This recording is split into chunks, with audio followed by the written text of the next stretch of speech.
Hi my dears, welcome to ACS online class.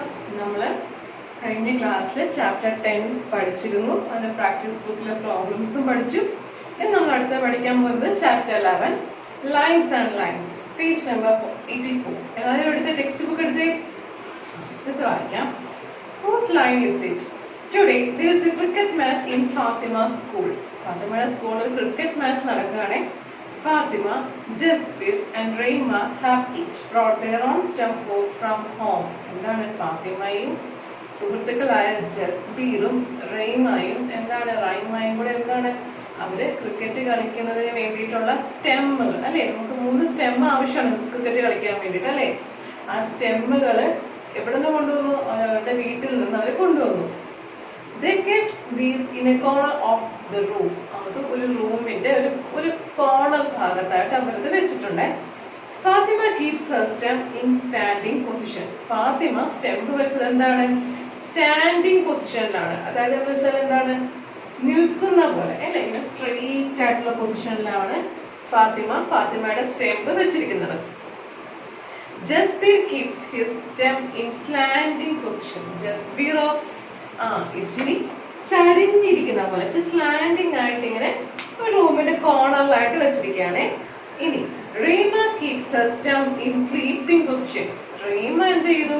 റീമയുടെ stem sleeping position, അതായത് നമ്മുടെ നിലത്ത് അല്ലെങ്കിൽ ഫ്ലോറിൽ കിടക്കുന്ന പോലെ അല്ലെ, ഫ്ലോറിൽ അങ്ങനെ നിലത്ത് വെച്ചിരിക്കുകയാണ്.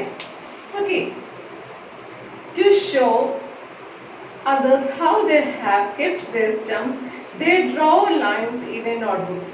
അപ്പൊ അവരുടെ സ്റ്റെമ്മുകളൊക്കെ എങ്ങനെയാണ് റൂമിൽ വെച്ചിരിക്കുന്നത് എന്ന് കാണിക്കാൻ വേണ്ടിയിട്ട് ആ സ്റ്റെമ്മ് വെച്ചേക്കുന്ന രീതിയിൽ സ്ട്രെയിറ്റ് ലൈൻ ഉപയോഗിച്ച് ഒരു നോട്ട്ബുക്കിൽ ഒരു പടം വരച്ചു കൊടുത്തു കേട്ടോ. Fathima draws a standing line. Fathima ഒരു സ്റ്റാൻഡിങ് ലൈൻ വരച്ചു കൊടുത്തു നോട്ട്ബുക്കിൽ. ഫാത്തിമ സ്റ്റെം എങ്ങനെയാണ് റൂമിൽ അറേഞ്ച് ചെയ്തിരിക്കുന്നത്? സ്റ്റാൻഡിങ് പൊസിഷൻ ആണ്. അപ്പോൾ ആ പേപ്പറിൽ സ്റ്റാൻഡിങ് പൊസിഷനിലായിട്ടാണ് ഫാത്തിമ വരച്ചു കൊടുത്തത്. ഇനി Jasbir draws a slanting line. Jasbir എന്ത് ചെയ്തു? ഇങ്ങനെ ചരിഞ്ഞിരിക്കുന്ന പോലെ നോട്ട്ബുക്കിൽ വരച്ചു കൊടുത്തു. ജസ്ബീർ സ്ലാന്റിംഗ് പൊസിഷനിലാണ് അല്ലേ നമ്മുടെ സ്റ്റെം എടുത്ത് വെച്ചിരിക്കുന്നത്. ഇനി Reema draws a sleeping line. Reema എന്ത് ചെയ്തു? നേരത്തെ കിടക്കുന്ന പോലെ സ്ലീപ്പിംഗ് പൊസിഷനിൽ നോട്ട്ബുക്കിൽ വരച്ച് കാണിച്ചു കൊടുത്തു, പേപ്പറിൽ വരച്ച് കാണിച്ചു കൊടുത്തു. Make the picture of each Child with a correct line. അങ്ങനെയെങ്കിൽ ഈ കറക്റ്റ് ലൈൻ എങ്ങനെയൊക്കെ ആയിരിക്കും? കണ്ടില്ലേ, ഒന്ന് സ്ലീപ്പിംഗ് പൊസിഷൻ, ഒന്ന് സ്ലാൻഡിംഗ് പൊസിഷൻ, ഒന്ന് സ്റ്റാൻഡിംഗ് പൊസിഷൻ. അപ്പൊ നമുക്ക് ഓരോരുത്തരുടെയും നമുക്കൊന്ന് അറേഞ്ച് ചെയ്ത് കൊടുത്താലോ? ഫസ്റ്റ് സ്റ്റാൻഡിംഗ് പൊസിഷൻ ഏതാണ്? ഓക്കെ, താഴത്തെ 3ാമത്തെ ഫിഗർ ആണ് അല്ലെ, ഇതാണ് സ്റ്റാൻഡിംഗ് പൊസിഷൻ, കറക്റ്റ് നിൽക്കുന്ന പൊസിഷൻ. അപ്പൊ അവിടെ എല്ലാവരും എഴുതിക്കേ സ്റ്റാൻഡിംഗ് പൊസിഷൻ. കണ്ടോ, ഓളത്തെ പിക്ചറിൽ കാണാതെ ഫാത്തിമ സ്റ്റാൻഡിംഗ് പൊസിഷനിൽ വെച്ചിരിക്കുക സ്റ്റെമ്പ്. ഇനി സ്ലാൻഡിംഗ് പൊസിഷൻ ഏതാ? അല്പം ചരിഞ്ഞിരിക്കുന്ന പൊസിഷൻ ഏതാ? ജസ്ബീർ വെച്ചപ്പോഴത്തെ സെക്കൻഡ് ഫിഗർ കണ്ടോ ജസ്ബീർ സ്റ്റെമ്പ് പിടിച്ചിരിക്കുന്ന കാണാൻ പറ്റുന്നുണ്ടോ എല്ലാവർക്കും? ഇവിടെ ഈ താഴത്തെ അവര് വരച്ചു കൊടുത്ത ആ നോട്ട്ബുക്കിൽ ആ പേപ്പറിൽ 2ാമത്തെ ഫിഗർ ജസ്ബീർ സ്റ്റെമ്മ് റൂമിൽ അറേഞ്ച് ചെയ്തിരിക്കുന്ന പോലെ സ്ലാൻഡിംഗ് ആയിട്ട് വരച്ചിട്ടുണ്ട് അല്ലെ. അപ്പൊ അവിടെ എല്ലാവരും എഴുതിക്കേ സ്ലാൻഡിംഗ് പൊസിഷൻ. ഇനി സ്ലീപ്പിംഗ് പൊസിഷൻ ഏതാ? റെയിമ എങ്ങനെയാ വെച്ചിരിക്കുന്നത്? കണ്ടോ, ടെക്സ്റ്റ് ബുക്കിൽ കണ്ടോ, മുകളില് 3ാമത്തെ പിക്ചർ കണ്ടോ, സ്ലീപ്പിംഗ് പൊസിഷൻ. അപ്പൊ ഈ നോട്ട്ബുക്കിന്റെ പേജിൽ റെയിമ വരച്ച ചിത്രം ഏതായിരിക്കും? ഫസ്റ്റ് വൺ അല്ലേ, സ്ലീപ്പിംഗ് പൊസിഷൻ. ഓക്കെ, അപ്പൊ അവിടെ എല്ലാവരും എഴുതിക്കേ സ്ലീപ്പിംഗ് പൊസിഷൻ. അപ്പൊ സ്റ്റാൻഡിംഗ് പൊസിഷൻ എന്താണെന്നും സ്ലാൻഡിംഗ് എന്താണെന്നും സ്ലീപ്പിംഗ് എന്താണെന്നും എല്ലാവർക്കും മനസ്സിലായോ? ഇനി here are some standing lines, slanting lines and sleeping lines. Now draw some more such lines. ഇവിടെ കുറച്ച് സൈഡിലായിട്ട് കുറച്ച് സ്റ്റാൻഡിംഗ് പൊസിഷനിലെയും സ്ലാൻഡിംഗ് പൊസിഷനിലെയും സ്ലീപ്പിംഗ് പൊസിഷനിലെയും കുറച്ച് ലൈൻസ് വെച്ചിട്ടുണ്ട്. ബാക്കി ലൈൻസ് സ്കെയിലും പെൻസിലും ഉപയോഗിച്ച് നിങ്ങൾ അവിടെ തന്നെ വരച്ചോളാന്നാ പറയുന്നത്. ഓക്കെ, അപ്പോൾ സ്റ്റാൻഡിങ്ങിന്റെ കൂടെ നിങ്ങൾ കുറച്ചുകൂടെ ലൈൻസ് ഇങ്ങനെ വരച്ചു പോകണം. സ്ലാൻഡിങ്ങിന്റെ അവിടെയോ? സ്ലാൻഡിങ്ങിന്റെ അവിടെ എങ്ങനെയാ കൊടുത്തിരിക്കുന്നത്? ടെക്സ്റ്റ് ബുക്കിൽ ഇങ്ങനെ കൊടുത്തിട്ടുണ്ട് അല്ലെ. അപ്പൊ നിങ്ങൾക്ക് ഇങ്ങനെയാണ് സ്ലാൻഡിങ് ആണ്, ചരിഞ്ഞിരിക്കുകയാണ്, ഇങ്ങനെ വെച്ചാലും സ്ലാൻഡിങ് തന്നെയാണ് അല്ലെ. അപ്പൊ സ്റ്റാൻഡിങ് പൊസിഷൻ നിങ്ങൾ 2-3 ലൈൻസ് സ്കെയിലും പെൻസിലും ഉപയോഗിച്ച് വരച്ചു കൊടുക്കുക. ഇനി സ്ലീപ്പിംഗ് പൊസിഷൻ ടെക്സ്റ്റ് ബുക്കിൽ ഇങ്ങനെ 2 ഫിഗർ തന്നിരിക്കാം അല്ലെ, താഴത്ത് കിടക്കുന്ന പോലെ സ്ലീപ്പിംഗ് പൊസിഷൻ. കുറച്ചുകൂടെ ലൈൻസ് വരച്ചു കൊടുത്ത് സ്കെയിലും പെൻസിലും ഉപയോഗിച്ച് കുറച്ചുകൂടെ സ്ലീപ്പിംഗ് പൊസിഷൻ ആയിട്ടുള്ള ലൈൻസ് വരച്ചു കൊടുക്കുക. ഓക്കെ, ടെക്സ്റ്റ് ബുക്കിൽ തന്നെ പെൻസിലും സ്കെയിലും ഉപയോഗിച്ച് വരച്ചാൽ മതി. ഇനി I can draw lines with the side of my pencil box. നമ്മുടെ ജസ്ബീർ പറയാണ്, എനിക്ക് ലൈൻസ് എൻ്റെ പെൻസിൽ ബോക്സിന്റെ ഒരു വശം കൊണ്ട് എനിക്ക് ലൈൻസ് വരയ്ക്കാൻ സാധിക്കുന്നുണ്ട്. പെൻസിലും അതുപോലെ പെൻസിൽ ബോക്സിന്റെ ഒരു വശം ഉപയോഗിച്ച് എനിക്ക് സ്ട്രെയിറ്റ് ലൈൻസ് നല്ല കറക്റ്റ് ആയിട്ടുള്ള നല്ല സ്ട്രെയിറ്റ് ലൈൻസ് വരയ്ക്കാൻ സാധിക്കുന്നുണ്ടല്ലോ. അപ്പൊ നമ്മൾ എയിം എന്താ പറയാണ്, I will try to draw lines with only my hand. ഞാൻ എൻ്റെ കൈ വെച്ച് സ്ട്രെയിറ്റ് ലൈൻ വരച്ച് നോക്കും. ഞാൻ അങ്ങനെ ശ്രമിച്ചു നോക്കുകയാണ്. അപ്പൊ നമ്മുടെ ആരാണ്, ഫാത്തിമ പറയാണ്, I can draw lines with a scale. എനിക്കൊരു സ്കെയിൽ ഉപയോഗിച്ച് ലൈൻസ് വരയ്ക്കാൻ സാധിക്കും. ഓക്കെ, സത്യമല്ലേ, നമുക്ക് കൈ വെച്ച് ചുമ്മാ ഒന്ന് വരയ്ക്കാൻ സാധിക്കും, പക്ഷെ എക്സാക്ട് ആയിട്ട് സ്ട്രെയിറ്റ് ലൈൻ ആണെന്ന് പറയാൻ പറ്റത്തില്ല അല്ലേ. ഇനി ഏതെങ്കിലും സ്ട്രെയിറ്റ് ലൈൻസ് ഉള്ള അല്ലെങ്കിൽ നല്ല സ്ട്രെയിറ്റ് എഡ്ജുള്ള ഒരു വസ്തുവിന്റെ ഒരു വശം വെച്ച് ഇപ്പൊ ജസ്റ്റ് ചെയ്തതുപോലെ പെൻസിൽ ബോക്സിന്റെ അറ്റാണ് എല്ലാം സ്ട്രെയിറ്റ് ലൈൻസ് അല്ലേ. അപ്പൊ ആ പെൻസിൽ ബോക്സ് വെച്ചിട്ട് ഒരു സ്ട്രെയിറ്റ് ലൈൻ വരയ്ക്കാൻ സാധിക്കും അല്ലേ. നമുക്ക് ബുക്കിനെ അറേഞ്ച് ചെയ്ത് വെച്ചാൽ ബുക്കിന്റെ ഈ ലൈൻസ് എല്ലാം സ്ട്രെയിറ്റ് ലൈൻസ് അല്ലേ. അപ്പൊ ബുക്കിന്റെ ഒരു വശം വെച്ച് നമുക്ക് താഴെ സ്ട്രെയിറ്റ് ലൈൻ വരയ്ക്കാൻ പറ്റും. ഇനി എന്താ, സ്കെയിൽ ഉപയോഗിച്ച് എക്സാക്ട് ആയിട്ട് എന്താ നമുക്ക് എളുപ്പത്തിൽ അല്ലെ, സ്കെയിൽ ഉപയോഗിച്ച് നമുക്ക് സ്ട്രെയിറ്റ് ലൈൻസ് വരയ്ക്കാൻ സാധിക്കും അല്ലേ. ഇനി Ekta's lines are not straight. These are curved. എന്താണ്, എക്ത കുറച്ച് ലൈൻസ് വരച്ചേ, ആ എക്തയുടെ ലൈൻസ് എല്ലാം എന്ത് പറ്റി, സ്ട്രെയിറ്റ് ലൈൻസ് അല്ല, കുറച്ച് കർവ്ഡ് ആണ്. എന്ന് വെച്ചാൽ എന്താണ്, വളഞ്ഞൊക്കെ ഇരിക്കുകയാണ് അല്ലെ, വളഞ്ഞൊക്കെ ഇരിക്കുകയാണ്. വളഞ്ഞു വരുന്നത് നമ്മൾ കർവ്ഡ് എന്ന് പറയും. Okay, CURVED, curved. Draw more curved lines by joining the dots. അപ്പോൾ എക്ത വരച്ചിലെ കുറച്ച് ഡോട്ട്സ് ഉണ്ട്, കണ്ടില്ലേ, കുറച്ച് ഡോട്ട്സ് കൊടുത്തിട്ടുണ്ട്. അപ്പൊ എക്ത വരച്ചത് എങ്ങനെയായിരുന്നു, കണ്ടോ, ഇങ്ങനെ വളച്ച് ഒരു കർവ് ലൈൻ വരച്ചു കൊടുത്തല്ലേ. സ്ട്രെയിറ്റ് ലൈൻ അല്ല, കർവ് ലൈൻ ആണ് അല്ലെ. ഇനി നിങ്ങൾ ആ താഴെ കാണുന്ന പച്ച ബോക്സിൽ ഇതുപോലെ വെള്ള ഡോട്ട്സ് ഉണ്ട്. ആ ഡോട്ട്സ് ഉപയോഗിച്ച് നമുക്ക് ഇഷ്ടമുള്ള കർവ് ലൈൻസ് ഒക്കെ വരയ്ക്കാം. എങ്ങനെയൊക്കെ വരയ്ക്കാം, ഇങ്ങനെ വരയ്ക്കാം, കണ്ടോ, ഇപ്പൊ വരച്ചത് കണ്ടോ, ഇങ്ങനെയൊക്കെ വരയ്ക്കാൻ പറ്റും. ഇനി ഇങ്ങനെയോ ഇഷ്ടമുള്ള പോലെയൊക്കെ വരയ്ക്കാം. ഇങ്ങനെ വരയ്ക്കാൻ സാധിക്കും, ഇങ്ങനെ വരയ്ക്കാൻ സാധിക്കും. അങ്ങനെ ഇഷ്ടമുള്ള കർവ് ലൈൻസ് ഒക്കെ അവിടെ വരച്ചു ചേർക്കുക. ഓക്കെ, ഇപ്പൊ ചെറിയ സ്പേസിൽ വരച്ചത് കൊണ്ടാണ് ഇതെല്ലാം കൂട്ടിമുട്ടിയിരിക്കുന്നത്. കൂട്ടിമുട്ടാതെയൊക്കെ നിങ്ങൾക്ക് ഇവിടെ ഇഷ്ടംപോലെ സ്ഥലമുണ്ട്, അവിടെ വരച്ചു ചേർക്കണം. ഓക്കെ, പെൻസിൽ ഉപയോഗിച്ച് വരയ്ക്കാം. കർവ് ലൈൻസ് ആകുമ്പോൾ നമുക്ക് എന്താണ്, കൈ വെച്ച് അങ്ങ് വരയ്ക്കാം. സ്കെയിൽ ഉപയോഗിക്കേണ്ട കാര്യമില്ല അല്ലേ. കാരണം എന്താ, കർവാണ്, അതിന്റെ അറ്റങ്ങളല്ല അതിന്റെ വശങ്ങളെല്ലാം വളർന്നിരിക്കുന്നത് തന്നെയാണ്. അപ്പൊ നമുക്ക് ധൈര്യത്തിൽ കൈവച്ച് വരയ്ക്കാൻ സാധിക്കും. ഓക്കെ, ഇനി fun with lines, page number 86. Jigyasa has a clock. She can read the time written in numbers and also the day of the week. The numbers and letters are made with straight lines. എന്താണ്, ജിഗ്യാസയുടെ കയ്യിൽ ഒരു clock ഉണ്ട്. ആ clock വെച്ചിട്ട് ജിഗ്യാസക്ക് എന്തൊക്കെ വായിക്കാൻ സാധിക്കും, numbers വായിക്കാൻ സാധിക്കും അല്ലെ. സമയത്തിന്റെ നമ്പേഴ്സ് വായിക്കാൻ സാധിക്കും. പിന്നെയോ ഏത് ആ ആഴ്ചയുടെ പേര് അല്ലെ. ഇപ്പൊ മൺഡേ ആണെങ്കിൽ മൺഡേ, ട്യൂസ്ഡേ ആണെങ്കിൽ ട്യൂസ്ഡേ, ഏത് ആഴ്ചയാണ് ആ ദിവസത്തിന്റെ പേര് വായിക്കാൻ പറ്റും അല്ലെ. The numbers and letters are made with straight lines. അവിടെ ആ ക്ലോക്കിൽ കാണുന്ന നമ്പേഴ്സും ലെറ്റേഴ്സും ഒക്കെ എന്താണ്, സ്ട്രെയിറ്റ് ലൈൻസ് ആണ്. കർവ് ലൈൻസ് ആണോ, അല്ല, സ്ട്രെയിറ്റ് ലൈൻസ് ആണ്. Okay, Jigyasa makes more numbers and letters with used matchsticks. എന്താണ്, അപ്പൊ ജിഗ്യാസ ഇത് കണ്ടപ്പോ ഭയങ്കര കൗതുകം തോന്നി. ജിഗ്യാസ എന്ത് ചെയ്തു, കുറച്ച് തീപ്പെട്ടി കമ്പ് മാച്ച് സ്റ്റിക്സ് എടുത്തിട്ട് എന്താണ്, ഇതുപോലെ ആ ക്ലോക്കിൽ കണ്ട പോലെ നമ്പേഴ്സും ലെറ്റേഴ്സും ഒക്കെ ഒന്ന് ആ മാച്ച് സ്റ്റിക്ക് താഴത്ത് അറേഞ്ച് ചെയ്ത് നമ്പേഴ്സും ലെറ്റേഴ്സും ഒക്കെ ക്രിയേറ്റ് ചെയ്യാൻ ശ്രമിച്ചു അല്ലെ. ഒന്ന് നമ്പേഴ്സിന്റെ രൂപത്തിലുള്ള എ പോലുള്ള മാച്ച് സ്റ്റിക്ക് എന്താണ് അറേഞ്ച് ചെയ്ത് എയുടെ ഷേപ്പ് വരുത്തിച്ചു, ബിയുടെ ഷേപ്പ് വരുത്തിച്ചു.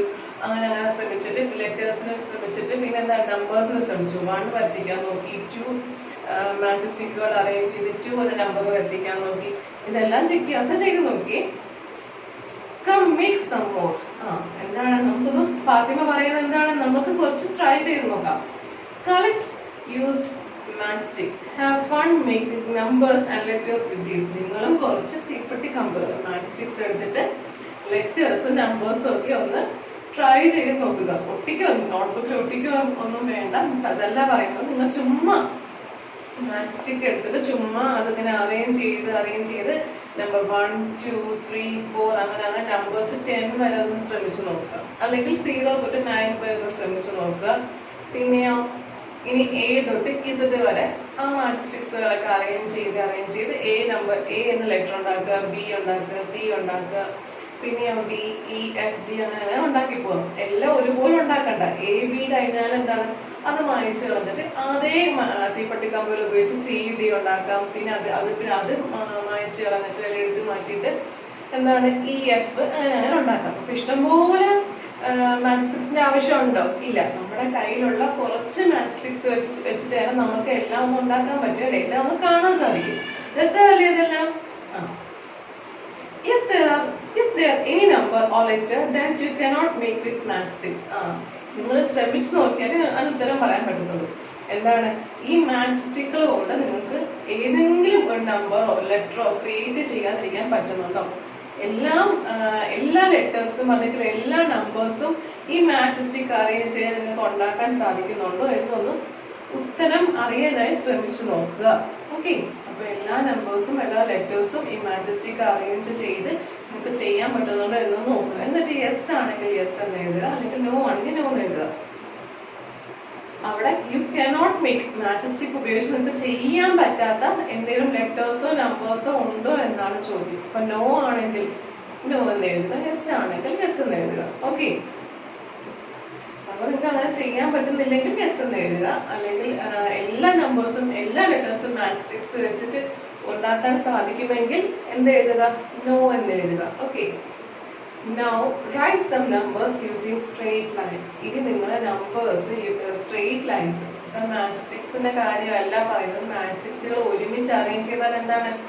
ഒരുമിച്ച് നമ്മൾ അറേഞ്ച് ചെയ്ത് കണ്ടില്ലേ? ഇപ്പൊ രണ്ട് മാത്സ്റ്റിക്സ് ഇങ്ങനെ അറേഞ്ച് ചെയ്താൽ ഒരുമിച്ച് വെച്ചെന്ന് പറഞ്ഞാൽ എന്താണ്? ഒരൊറ്റ സ്ട്രെയിറ്റ് ലൈൻ ആയി. ആ രണ്ട് മാത്സ്റ്റിക്സ് ഇങ്ങനെ അറേഞ്ച് ചെയ്താലോ ഒരുമിച്ച് കൂട്ടിയാല് ഒറ്റ സ്ട്രെയിറ്റ് ലൈൻ ആയി. അപ്പൊ എന്താണ് ഇവിടെ പറയുന്നത്? നിങ്ങൾ നമ്പേഴ്സ് സ്ട്രെയിറ്റ് ലൈൻ ഉപയോഗിച്ച് ഒന്ന് ട്രൈ ചെയ്ത് നോക്കൂ, ഒന്ന് എഴുതാൻ ട്രൈ ചെയ്ത് നോക്കൂ.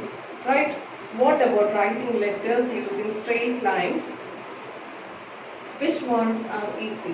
ഇവിടെ നമ്പേഴ്സും ലെറ്റേഴ്സും സ്ട്രെയിറ്റ് ലൈൻസ് ഉപയോഗിച്ചിട്ട്, സ്ട്രെയിറ്റ് ലൈൻസ് തന്നെയാണ് കർവ് പഠിച്ചത്. നമുക്ക് സിക്കും ഡിക്കും അല്ലെ, ബി എല്ലാത്തിനും ഒരു കർവ് ഉള്ളതാണല്ലേ. നമ്മുടെ സി ഒക്കെ എങ്ങനെ എഴുതുന്നു? സി, ഡി ഒക്കെ ഇങ്ങനെ എഴുതും, ബി ഒക്കെ ഇങ്ങനെ എഴുതും അല്ലെ. ക്യൂ ഒക്കെ ഇങ്ങനെയാണ്, ഓ ഇങ്ങനെയാണ്. കർവാണ് അല്ലെ, ഒരു വട്ടം ഉണ്ട് അല്ലെ. ആ വട്ടം, ആ കർവ് ഉപയോഗിക്കാതെ നമുക്ക് സ്ട്രെയിറ്റ് ലൈൻസ് ഉപയോഗിച്ച് ഈ ലെറ്റേഴ്സും മറ്റുള്ള ബാക്കിയുള്ള എല്ലാ ലെറ്റേഴ്സും എഴുതാൻ ഒന്ന് ശ്രമിച്ച് നോക്കൂ എന്നാണ് പറയുന്നത്. എല്ലാവരും നോട്ട്ബുക്കിൽ ആ ക്വസ്റ്റ്യൻ എഴുതണം. ഓക്കെ, ആദ്യമേ ചാപ്റ്ററിന്റെ പേര് എഴുതുക നോട്ട്ബുക്കില്. Now write some numbers using straight lines എന്ന് ക്വസ്റ്റ്യൻ എഴുതിയിട്ട് എന്താണ് 0 തൊട്ട് 9 വരെയുള്ള നമ്പേഴ്സ് സ്ട്രെയിറ്റ് ലൈൻസ് ഉപയോഗിച്ച് ഒന്ന് എഴുതാൻ ശ്രമിക്കണം.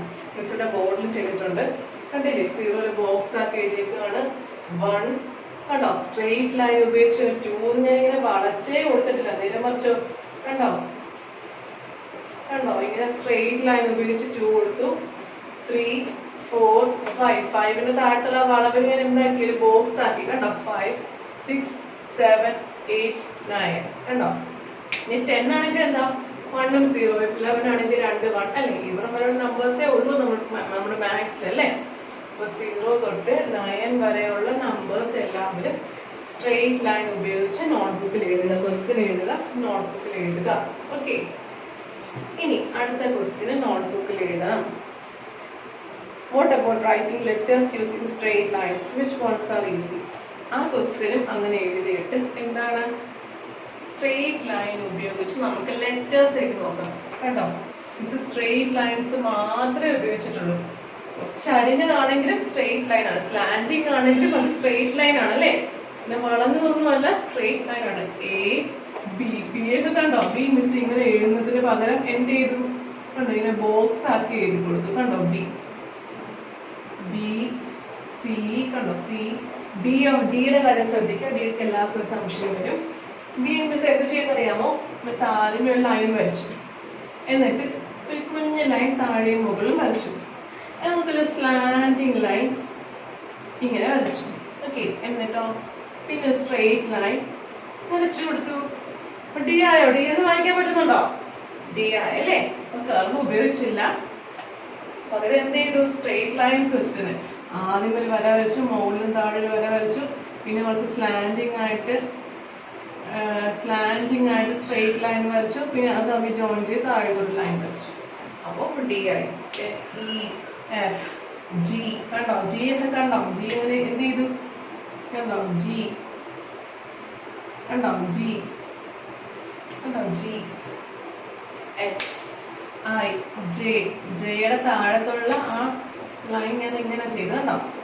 J K L M N O. ഒരു ബോക്സ് ആക്കി ഇവിടെ കണ്ടോ? 0 ഉള്ള ബോക്സ് ആക്കി. P Q R S T U V W X Y Z. Okay, അങ്ങനെ എല്ലാ ലെറ്റേഴ്സും ഞാൻ എന്ത് ചെയ്തു? സ്ട്രെയിറ്റ് ലൈൻ ഉപയോഗിച്ചിട്ട് ഞാൻ എഴുതി അല്ലേ? അപ്പൊ എല്ലാവരും ക്വസ്റ്റ്യൻ എഴുതുക ഇതുപോലെ സ്ട്രെയിറ്റ് ലൈൻ ഉപയോഗിച്ച്. നോട്ട്ബുക്കിൽ ലെറ്റേഴ്സും വേണം, നമ്പേഴ്സിന്റെ ക്വസ്റ്റ്യൻ എഴുതി നമ്പേഴ്സും എഴുതണം. ഓക്കെ, സ്ട്രെയിറ്റ് ലൈൻ ഉപയോഗിച്ച് വേണം. മിസ് എടുത്ത് പറയാണ് കർവ് ലൈൻ ഉപയോഗിക്കരുത്. അപ്പോൾ ആ സ്ട്രെയിറ്റ് ലൈൻ എങ്ങനെയൊക്കെ ഉപയോഗിക്കണം എന്ന് അറിയണം എന്നുണ്ടെങ്കിൽ നിങ്ങൾ എന്ത് ചെയ്യണം?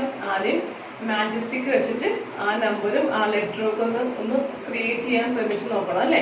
അതാകുമ്പോൾ എങ്ങനെയൊക്കെ അത് നമുക്ക് ആ ലെറ്റർ എങ്ങനെ എഴുതണം എന്നൊക്കെ ഉള്ളൊരു ധാരണ നമുക്കുണ്ടാവും. ഓക്കെ, അപ്പൊ എല്ലാവരും മാജിക് സ്റ്റിക്കിന്റെ കാര്യം ട്രൈ ചെയ്ത് നോക്കിയിട്ട് വേണം നോട്ട്ബുക്കിൽ ഈ ക്വസ്റ്റ്യൻ എഴുതാൻ. ഓക്കെ, മാജിക് സ്റ്റിക്കിന്റെ കാര്യം നോട്ട്ബുക്കിൽ ഒട്ടിക്കൊന്നും വേണ്ട, ചുമ്മാ നിലത്ത് നിങ്ങൾ ചുമ്മാ ഒരു ഹോംവർക്ക് പോലെ ഒന്ന് ശ്രമിച്ചു നോക്കിയാൽ മതി. ഓക്കെ, ഫൈൻഡ് ഔട്ട് ഒരു ക്വസ്റ്റ്യൻ ഉണ്ട്. Which ones are easy? ഏതൊക്കെയാണ് എളുപ്പമുള്ളത്? എ എളുപ്പമാണ്, പിന്നെ ഇയും എഫും എച്ചും ഐയും K L M N P R S T അല്ലെ? അങ്ങനെ കുറച്ച് ലെറ്റേഴ്സ് ഒക്കെ നിങ്ങൾക്ക് എളുപ്പമായിട്ട് വരും അല്ലെ? പെട്ടെന്ന് തന്നെ വളവൊന്നും ഇല്ലാത്ത കർവ് ലൈൻസ് ഒന്നും ഇല്ലാത്ത ലെറ്റേഴ്സ് ഒക്കെ ആണെങ്കിൽ സ്ട്രെയിറ്റ് ലൈൻസ് ഉപയോഗിച്ച് പെട്ടെന്ന് നിങ്ങൾക്ക് എഴുതാൻ സാധിക്കും അല്ലെ? ഇനി അടുത്ത question. Find out where else numbers and letters are written with straight lines. ഇപ്പോൾ നമ്മൾ ജിജ്ഞാസ പറഞ്ഞു എന്താണ്? ക്ലോക്കിൽ ജിജ്ഞാസ നമ്പേഴ്സും ലെറ്റേഴ്സും ഒക്കെ എന്താണ്? തേഴ്സ്ഡേ മൺഡേ അങ്ങനെയുള്ള എല്ലാ ലെറ്റേഴ്സും ഈ ആൽഫബറ്റ്സും ഈ നമ്പേഴ്സും എല്ലാം സ്ട്രെയിറ്റ് ലൈൻ ഉപയോഗിച്ചിട്ടാണ് എഴുതിയിരിക്കുന്നത് എന്ന് നമ്മൾ കണ്ടു. ഫസ്റ്റ് മോഡൊക്കെ ഫിഗർ കണ്ടോ? സ്ട്രെയിറ്റ് ലൈൻ ഉപയോഗിച്ചിട്ടാണ് നമ്പേഴ്സും ആ ലെറ്റേഴ്സും ഒക്കെ എഴുതിയിരിക്കുന്നത്. ഇനി നിങ്ങളൊന്ന് ചുറ്റും നോക്കുക.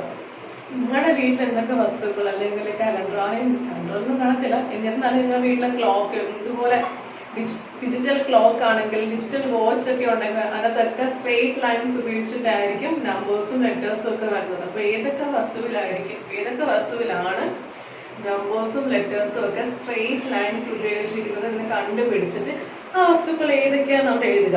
എക്സാമ്പിൾ പറഞ്ഞ പോലെ ഡിജിറ്റൽ വാച്ച്, ഡിജിറ്റൽ ക്ലോക്ക് അതൊക്കെ എഴുതുക. ഓക്കെ, ഇനി നമ്മുടെ മൊബൈൽ ചില പഴയ മൊബൈൽ ഫോണൊക്കെ ആണെങ്കിൽ അങ്ങനെ ചിലപ്പം ലെറ്റേഴ്സ് ഒക്കെ അങ്ങനെ കാണപ്പെടാം. ഓക്കെ, ഫ്രണ്ട് പേജ് ഒക്കെ ചിലപ്പോൾ കാണാം. ഇനി dancing lines. Ramya saw a traffic police giving directions to vehicles. Ramya എന്താണ്? ട്രാഫിക് പോലീസ് ഇങ്ങനെ ഈ ഓരോ വണ്ടികൾ കടന്നു പോകുന്നതിന് ഒരു ജംഗ്ഷനിൽ ഒരു ട്രാഫിക് പോലീസ് കാണും അല്ലെ? ഒരു നാല് സ്ഥലത്തോട് 4 ദിശയിലോട്ട് 4 ഡയറക്ഷനിലോട്ട് പോകാൻ പറ്റുന്ന ഒരു ജംഗ്ഷനിൽ ട്രാഫിക് പോലീസ് ഇന്ന വണ്ടികൾ ഇങ്ങോട്ട് പോകുമോ എന്നൊക്കെ പറഞ്ഞ് കൈയ്യിൽ കാണിക്കും അല്ലെ? പക്ഷേ സിഗ്നൽസ് ഒക്കെ ഉണ്ട്. പിന്നെ ചില സ്ഥലത്ത് ഇപ്പോഴും നമ്മുടെ ട്രാഫിക് പോലീസ് നിൽക്കും.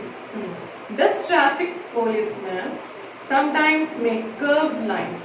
ഈ ഫിഗറിലെ ട്രാഫിക് പോലീസ് എന്താണ്? കൈ ഇങ്ങനെ വെച്ചിട്ട് കൈ ഇങ്ങനെ നേരെ വെച്ചിരിക്കുകയാണ് അല്ലെ? എന്താ ഈ വശത്തുള്ള ആൾക്കാർ നിൽക്കുക, ഈ വശത്തുള്ള ഇങ്ങോട്ട് പോവുക, അങ്ങനെയൊക്കെയുള്ള ഓരോ കാര്യങ്ങളാണ് അദ്ദേഹം കൈ കൊണ്ടൊക്കെ കാണിക്കുന്നത്. അപ്പോൾ ഈ ട്രാഫിക് പോലീസ് നമുക്കിപ്പം ഇതറിയാം, സ്ട്രെയിറ്റ് ലൈൻസ് ആണ് യൂസ് ചെയ്തിരിക്കുന്നത്. അപ്പോൾ ഈ ട്രാഫിക് പോലീസ് ഇനി കർവ് ലൈൻസ് ഉപയോഗിച്ച് ആൾക്കാർക്ക് സിഗ്നൽ കൊടുക്കാറുണ്ടോ എന്ന് ചോദ്യം. ചില സമയത്ത് എന്താണ് കർവ് ലൈൻസ് ഒക്കെ ട്രാഫിക് ലൈൻ ഇങ്ങനെ കാണിക്കുമ്പോഴൊക്കെ ചില സമയത്ത് എന്താണ് കർവ് ലൈൻസ് ഒക്കെ അദ്ദേഹം കൈ കൊണ്ട് ഉപയോഗിച്ച് കാണിക്കാറുണ്ട് അല്ലെ? നമ്മൾ ഇന്ന വശത്തോട്ടൊക്കെ പോകും എന്നൊക്കെ പറയുന്നത് ചില സമയത്ത് സ്ട്രെയിറ്റ് ലൈൻ തന്നെ അതിനെ കൈകൊണ്ട് കാണിക്കത്തില്ല, അതിനെ മറിച്ച് കർവ് ലൈൻസും ഒക്കെ അതിനെ കാണിക്കുകയും ചെയ്യും. ഇനി Ramya try to act like a traffic policeman. Ramya എന്താണ് ട്രാഫിക് പോലീസ്മാൻ കാണിക്കുന്ന പോലെയൊക്കെ ഒന്ന് കാണിക്കാൻസൊക്കെ വീട്ടിൽ നിന്ന് ഒന്ന് അഭിനയിച്ച് നോക്കുക കേട്ടോ. She made many straight and curve lines. ആ രമ്യ മനസ്സിലാക്കും ട്രാഫിക് പോലീസ്മാൻ കാണിക്കുന്ന പോലെയൊക്കെ കാണിച്ചപ്പോൾ എന്താണ് ഒരുപാട് സ്ട്രെയിറ്റ് ലൈൻസും കൈവച്ച് കാണിക്കാൻ പറ്റി, ഒരുപാട് കർവ് ലൈൻസും കാണിക്കാൻ പറ്റി എന്ന് മനസ്സിലായി. It was fun. അപ്പൊ രസമാണ്. It look like dance. Dance പോലെയാണ് രമ്യക്ക് തോന്നിയത്. Try the dance steps given below and enjoy like Ramya. എന്താണ് താഴെ കാണുന്ന ഡാൻസിന്റെ സ്റ്റെപ്സ് ഒക്കെ കണ്ടിട്ട് അത് എന്താ രമ്യ ചെയ്ത ഡാൻസിന്റെ സ്റ്റെപ്സ് ഒക്കെയാണ്. ഓക്കെ, അത് നിങ്ങൾ എല്ലാവരും സ്വന്തമായിട്ടൊന്ന് ശ്രമിച്ചു നോക്കുക. ഓക്കെ, കൈയൊക്കെ ഉപയോഗിച്ച് നിങ്ങൾ എന്താണ് ഡാൻസിന്റെ ഈ സ്റ്റെപ്സ് നിങ്ങൾക്ക് അനുകരിക്കാൻ സാധിക്കുന്നുണ്ടോ എന്നൊന്ന് ട്രൈ ചെയ്ത് നോക്കുക. അപ്പൊ എന്താണ് പേജ് നമ്പർ 87 വരെയുള്ളതെല്ലാം മിസ് പഠിപ്പിച്ചു. അത് ബാക്കിയുള്ളത് അടുത്ത ക്ലാസ്സിൽ പഠിപ്പിക്കാം. എല്ലാവരും ഹോംവർക്ക് ചെയ്ത് മിസ്സിനെ അയച്ചു തരണം. നിങ്ങൾക്ക് മനസ്സിലായി വിശ്വസിക്കുന്നു. എന്നിട്ട് ഡൗട്ട് ഉണ്ടെങ്കിൽ മിസ്സിനെ കോൺടാക്ട് ചെയ്യാം. All the very best.